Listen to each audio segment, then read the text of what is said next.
And what 1984 is, Big Brother is watching. And the big concern with Fed now, or, the Fed coin, the central bank digital currency, CBDC, is that we lose our privacy.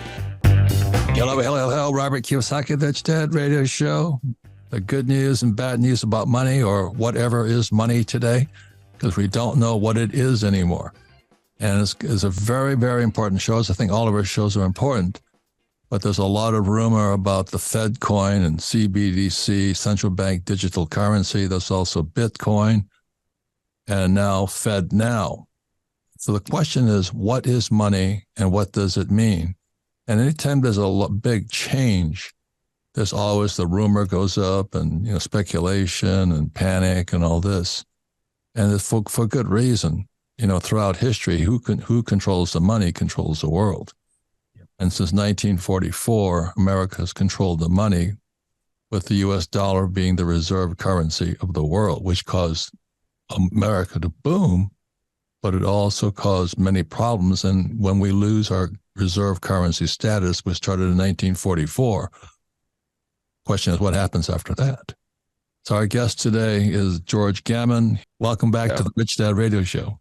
Well, thanks for having me, buddy. It's always awesome to talk. Thank you.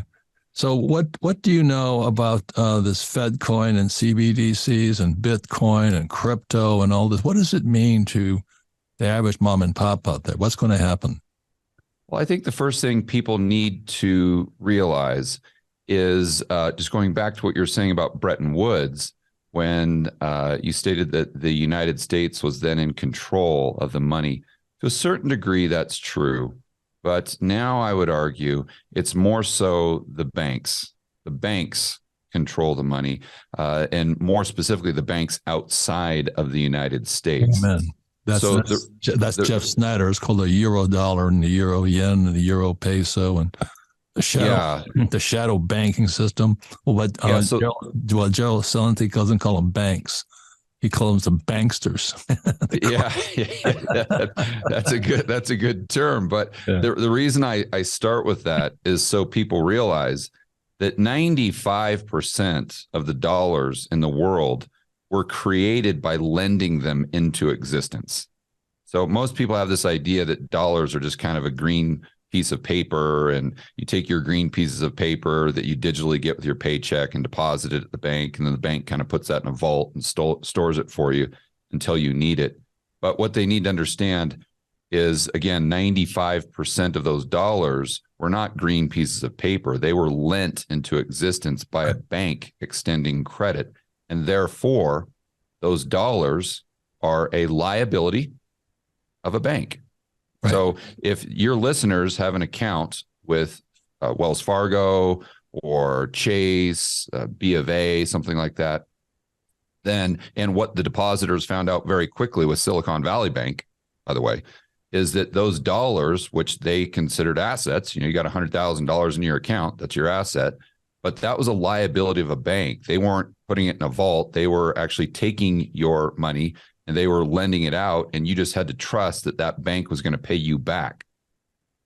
So why I want to start there is because I have really been pounding the table that the thing people should really be worried about as far as a central bank digital currency isn't necessarily a competing currency to the dollar. It's not necessarily a Fed coin or the Janet Yellen coming out and saying, okay, now we're going to start using this CBDC. So whether you guys like it or not, we're just going to force you guys to use this and ban cash.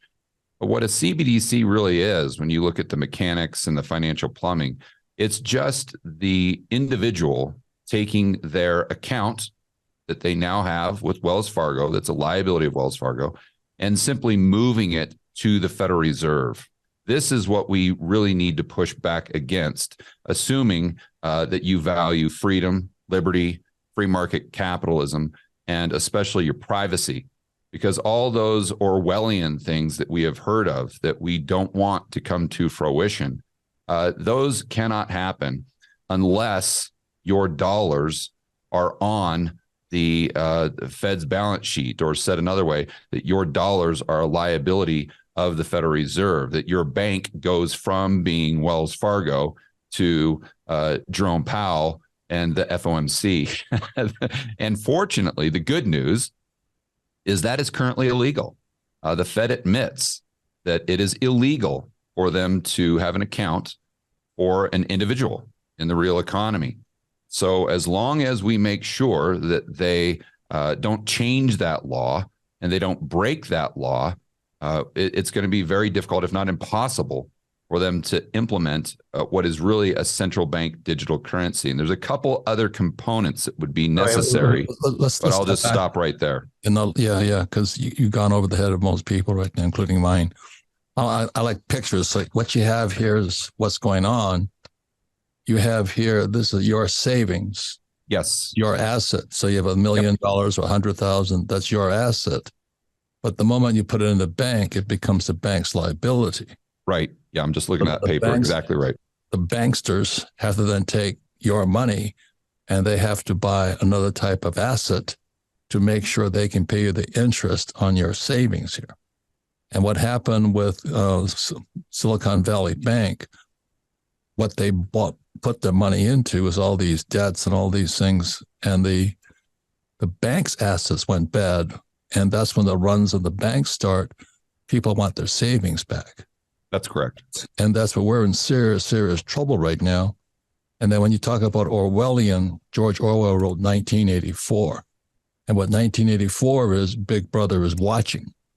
And the big concern with Fed now, or, the Fed coin, the central bank digital currency, CBDC, is that we lose our privacy, that they'll track us. They'll track every move because they'll know everything we're spending money on, what we spend it on, who we give it to, and all this. So it becomes George Orwell's 1984. Big Brother will watch you via our money. And that's the problem with central bank CBDC, central bank digital currency, or the Fed coin. Yeah, that's one of the many problems, Robert. Yeah, but people like me panic. I said, oh my God, they're going to track me. I don't want them to know when I'm spending my money. It's none of their business. But now with, blockchain and all this, they can track anything they want. So our privacy goes, and that's why it's when George Gammon says Orwellian, he's talking about 1984, Big Brother's going to watch you. That's where we're at. Yeah, and it just goes back to that common phrase that we heard so much during 2020 and 2021, that people often in a crisis situation are willing to sacrifice their freedom for the perception of safety and security. And so hold on. The perception of freedom and security. That's a very important word. Yeah, because as we're talking today, people are finally waking up to what Gerald Celente says. The banksters, what bank is safe right now? And we have things like the FDIC, Federal Deposit Insurance Corporation, that's supposed to protect you up to $250,000. So if you have $250,000 of your savings, supposedly the FDIC will protect you. But what happened was Silicon Valley Bank, it was in the billions over here. And that's when Jerome Powell, the Fed, and the FDIC got together and said, we have to bail these guys out. Yeah. And that's called the moral hazard there. The moral hazard is that's the end of capitalism. How do you bail out the rich? And a lot of those rich guys are the Silicon Valley guys that took down Trump, in my opinion. I can't prove that. But this whole thing is, the scientific term is one big effing mess. And you can see that. Oh, go ahead. The trust has gone out. But that's the opportunity for the central planners and the authoritarians, right. Robert. Right. You see, you have this banking crisis. But hang on. When George says central planners, he's talking about Marxism, central bank. And that's what, our founding fathers, that was Thomas Jefferson. He says, we got to stay away from that one. Because, if we go to a central bank, he said, our children will wake up homeless. And look at homelessness today is going through the roof. This stuff has been going on since the 1700s. And it's what George is talking about is now happening now. And everybody can sort of see it. And that's why the FDIC are panicking, because if you have like $250,000, let's say you have $1 million, does that mean you only get $750,000 back if you lose everything? Or is the FDIC, the Federal Deposit Insurance Corporation, going to bail out your $1 million too? And that's the uncertainty, because money is confidence, and our confidence is gone today. Yeah, very well said. And I'd like to point out that the FDIC, they don't have that much in their coffers. Let's say they've got at the most 200 billion, probably a lot less now with Silicon Valley Bank and Signature. But let's keep in mind for the viewers and listeners that there's roughly $18 trillion in deposits in the United States. So that math doesn't work when the FDIC only has 200 billion. And George, can we step back to Jeff Snyder? He talks about the euro dollar. The euro dollar means European dollar. It's dollars outside of America, which are then creating more money outside of America. Right. There's trillions of euro dollars as well as US dollars. This thing's a big mess. It's like the big house of cards is set to come down. Yeah. And again, that's my concern, that the central planners, the Marxists, if you will, are going to leverage that crisis situation. You know, their motto is you never let a good crisis go to waste. Correct. So if we continue to see problems in the banking system that exceed the FDIC's ability to patch up the holes, then of course they come in on their white horse saying, well, we've got the solution. All you have to do is take your dollars from these unsafe commercial banks and just move them to the safest bank in the world, which is the Federal Reserve, which is the central bank. And people see that as, oh, that little bit, that perceived security and safety, they give up their freedom. But what they don't realize is they're doing a deal with the devil. I went to military school. We don't say it so politely. It says it's time to bend over and pick up the soap. You know what I mean? You don't know where it's going to come from anymore. Right. Because the cash is trash right now. You know, and Rich Dad Poor Dad says savers are losers. The rich don't work for money and all these things. And we're talking about how the entrepreneurs like me, I stay out of paper, anything that's printed. So, you know, took a company public. I own the paper. I mean, you know, the IPO produces the shares, but I own the shares. I don't want to buy somebody else's shares with somebody else's company, because that's what another term is called counterparty risk. You know, right. It's in control of somebody else, not me. It kind of bugs me. So when George went up, George was at our 3-day and he went into inverse yield curves. A couple of minds shifted gears. What the hell is he talking about? And George very simply says, we're into it right now. It's not tomorrow. It's not maybe. It's right now. Well, I use the example of a tsunami. Yeah. I think it paints a perfect mental picture for people, because we know that a tsunami, when it's way out at sea, although you have this powerful force that's coming at land at, let's say, 100, 200 miles per hour, you can't see it. They could go right under a boat and, you know, they wouldn't even know. But what happens there are these detection buoys that advanced countries have. They're, you know, 100 miles out off of shore, let's just say.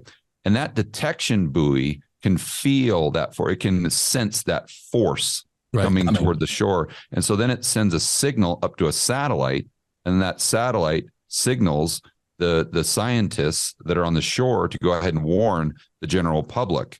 Well, they don't know exactly when it's going to hit. They don't know where it's going to hit or how it's going to play out, but they just know this thing is headed at you at 100 miles per hour. That is basically what the yield curve does for us. Okay, so what we're saying, ladies and gentlemen, it's here. And, you know, and George said it aptly at our 3-day. He says, the crack in the foundation is now showing. Mm-hmm. Crack is shown in how fake this whole system is, this whole monetary system that just creates money out of nothing. And when America started paying its bills just by creating money out of nothing, it's going to come back. And right now, and that's what Andy Schechner is talking about, the BRICS nations, Brazil, Russia, India, China, South Africa, Saudi Arabia, Mexico, Japan, possibly New Mexico, New Zealand and Australia, the American empire is going down. And that means the dollar is possibly going down. So, ladies and gentlemen, that's why what George is saying is crucial. And my job is to keep it as simple as possible. But the thing when George says Orwellian, they're talking about 1984. We're here right now. So we come back, we're going more into what's going to happen now. Welcome back, Robert Kiyosaki, the Rich Dad Radio Show, the good news and bad news about money. And this looks like all bad news, but it's good news if you know what's coming.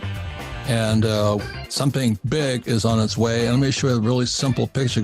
By now, everybody's heard of Silicon Valley Bank, Silicon Valley, SVB, and FTX, and all those other characters running around out there. I just call it Stupid Valley Bank. Robert, that's the easiest way to remember it. And I also call it Foolish Gold and Foolish Silver and all that other stuff. And, all these REITs, real estate investment trusts, it's just foolish to me. I won't touch that stuff because it's all fake. It's all fake. But anyway, this is kind of the start of our problems here one more time. So you save money and you put it in the bank, but your money is your asset, but it becomes the bank's liability. Just remind you of that. And what happened was then the banks have to buy something, the banksters, they have to buy something to cover the interest they're paying you here. And so they bought all these T-bills and this and that and all this crap, I thought. And then all of a sudden people realized the bank couldn't cover it all. And that's when the savers start running back to the bank, give me my savings back. And that was what the FDIC, Federal Deposit Insurance Corporation, was for, to make sure that they would give you money back. But these banks had created so many fake assets out here, they couldn't cover it. And so that's when Janet Yellen, who's head of the Treasury, also she used to be head of the Fed. And the Fed says, we'll guarantee all these loans. In other words, the Fed and the Federal Reserve Bank, which is not really a bank, and the U.S. Treasury says, we'll back up anybody right now. And that's when George was at our 3-day here in Scottsdale. And he says, the crack in the foundation has been seen, and they're trying to fill that crack up. Anyway, so it's a really frightening time, but the average person is completely clueless because they can't see this. So that's why George had showed the group on inverse yield curves, which blew my brain apart, about what's going on. And so a picture sometimes worth 10 million words. So George, show this picture you showed us at the 3-day in Scottsdale. Yes, and this is the tsunami warning system that we were referring to, but probably more importantly, if we switch that chart of the inverted yield curve, and what we can see is the 2-year Treasury yield is higher than the 10-year. So just right off the bat, if I ask you, Robert, if you're going to lend someone money for 30 years, are you going to charge them a higher or lower interest rate than if you lend them money for 3 weeks? Well, the answer is going to be a lot higher interest rate because there's a lot more risk. For the longer term. That's right. So when we see the short-term interest rates higher than the long-term interest rates, that's that, let's say it, the economic. Yeah, it's just a bad sign. That's the tsunami, the economic tsunami warning signal, right, saying, hey, something is really, really wrong. And most likely we're going to have a significant recession or depression in the near future. Now, what does that mean? How do you time this? Well, what we've seen going all the way back to 1950. Oh, wait, George, it's already hit. That was Silicon Valley Bank and Deutsche Bank and Credit Suisse. It's already hit. Yeah, this is just the first cracks that you see in the system, but the dam hasn't yet broken. Correct. And so that's what the yield curve is telling us. So when the dam breaks, how do we time that? How do we know when that's going to happen, assuming that Silicon Valley Bank is just the first crack? Well, what do they call it? The canary in the coal mine? The canary in the coal mine. You got it. It's just this huge red flag. Silicon Valley Bank. But then Credit Suisse went down. Deutsche Bank and the Bank of Japan's next. This is a global crash. Yeah, you don't know which bank is next, but there's a lot of the whole global economy is very vulnerable And this is what that yield curve is telling us. So what people really need to be cognizant of is when the 2-year yield goes back down below the 10-year, because when the yield curve is no longer inverted, that's when we usually get the recession or economic depression. Yeah, this is historically.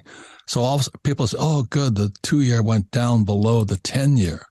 And everybody thinks that's good news. But that's the reinversion and all this stuff. But it's not good news for the average person. Yeah, that means that the tsunami is not 100 miles away. That means that the tsunami is 100 feet away. Right. And I went to school to be a merchant seaman. So I traveled the oceans. And these swells don't bother the ship. I went through several tsunamis and all this stuff at sea over the years I was out there. It didn't bother the ship, but when it hit land, boom. So explain this buoy system and all that stuff, because that's what I studied as a student years and years ago at the U.S. Merchant Marine Academy in New York. Yeah, well, there's direct parallels between how advanced countries know if a tsunami is going to hit their shores and the actual yield curve predicting a financial tsunami. Right. And so they have these buoys like 100 miles. I don't know how far are they out, but let's say they're 200-300 miles offshore. These underwater buoys can feel or can sense that pressure. That swell, that's underneath the actual surface of the water. And they send a signal to satellites, which send them to the scientists, and the scientists can warn the people that are on the shore, hey, you need to get out of Dodge. So the financial economic version of that system is the yield curve. So when the yield curve inverts, meaning the yield on the 2-year is higher than the 10-year, that's the financial system warning us that, hey, guys, there's a big problem, and this financial tsunami is coming at the shore very, very quickly. So it's not there yet, but you're going to start seeing the cracks, such as Silicon Valley Bank, Signature, Credit Suisse. So now, as prudent investors, or just the average Joe and Jane trying to protect your financial security, what else is it telling me? What else, or what other signals or warning red flags can I extract from it? Well, the next thing that you need to look for is the curve no longer being inverted, which would mean the 2-year Treasury yield going back down below the 10-year. Because if you go back to 1950, you see that 9 times out of 10, that tsunami, that financial economic tsunami, hits the shore after the curve is no longer inverted. So that's what people really need to focus on now. So let me ask this question. When somebody says the Fed pivots, does that have anything to do with the inversions and all this other stuff? Absolutely, it does. What does Fed Absolutely, it does. What does Fed pivot mean? When the Fed, so right now the Fed is in a tightening cycle. Raising they're raising interest rates. That's right. So the Fed pivot refers to when the Fed starts actually lowering rates. And so usually when you see the curve, we'll call it uninvert, if that's a word, it's a result of the Fed actually dropping rates, and dropping rates very, very quickly. And so so people will celebrate, oh, the inflation's over, everything's happy days are here again. Is that what you're saying?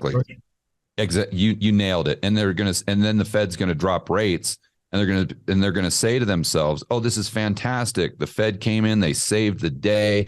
They're dropping rates back down to zero. We've got nothing to worry about. Yeah. They're going to, if we were going to have a recession, now we're not.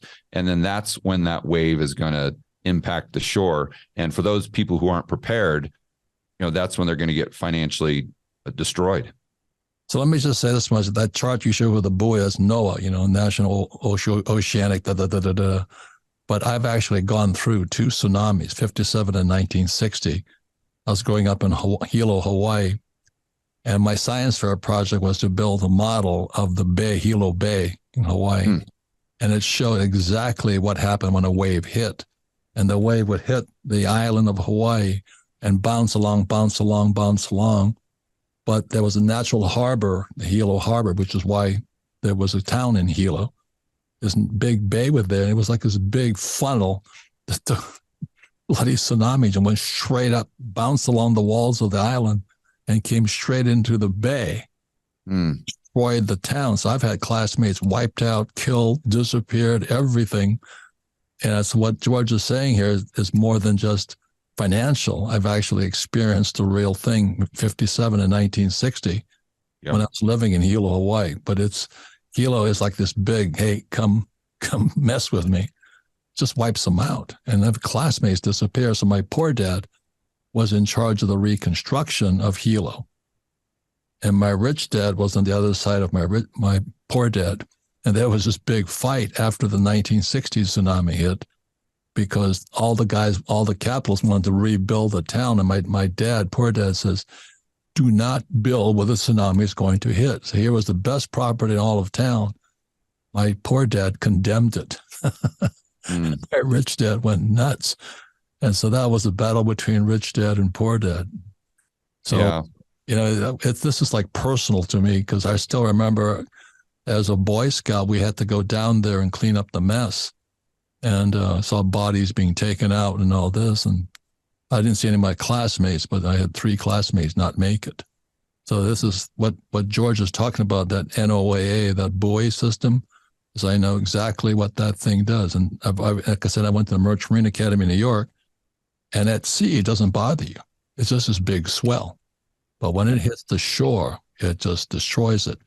And so what George was saying at our 3-day, it's hitting us now. That was the Silicon Valley Bank was the first casualty. And then Credit Suisse and Deutsche Bank and Nexus Bank of Japan. Yeah. And again, there's just so many incredible parallels just as that I think about as you tell that story. I mean, how many people that when this curve has been inverted for probably 9 months, how many people in the mainstream media are saying, oh, don't even worry don't focus on it. The unemployment rate is low. The economy's on fire. Everything's fine. And it's just like those people that are in Hilo that aren't paying attention to the warning system, saying, oh, Robert, you're just fear mongering. You're sitting there talking about a tsunami that's never going to hit. We're protected here until the thing actually hits and they get wiped out. Yeah, can I tell you something even more silly about that? Before the wave hits Hilo, it has to suck all the water out of the bay. Yeah, right. And what happens then, Sarah, all these fish are jumping around out because all the water's gone. And all the yo-yos go running out to catch the fish. And then the wave hits them, tears everything apart. People die. I mean, it's just, I grew up with all this going, why would somebody go there? You can go to the store and buy some fish, but just free fish. And that's what George is saying. When the Fed pivots, everybody can say, oh, happy days are here again. Don't go chasing the free fish. Yeah, Robert hit the nail on the head. That's another great analogy and parallel is when you're talking about that water going out and the people think that's free fish, that's the Fed dropping rates. Because when the Fed drops rates, most likely people are going to be, oh, great, that's free fish. I'm going to go buy stocks. Yeah, exactly. I'm going to buy all these risk assets and get rich. And then that's when the tsunami takes them out. Yeah, I'm going to buy more real estate because the interest rates are down. Exactly. And they're going to rush back in, and the free fish is going to kill them. Yeah. So, George, how would somebody prepare for all this right now? I mean, Kenny and I, McElroy, we use 100% debt. And we're 100% debt because, the dollar is debt. If you can understand that, it only exists because it's borrowed into existence.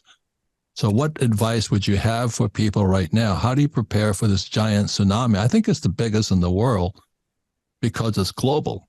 It's global. Do you know what I mean? It's going Credit Suisse, Deutsche Bank, Bank of Japan. It doesn't get much bigger than that. And China's having trouble too.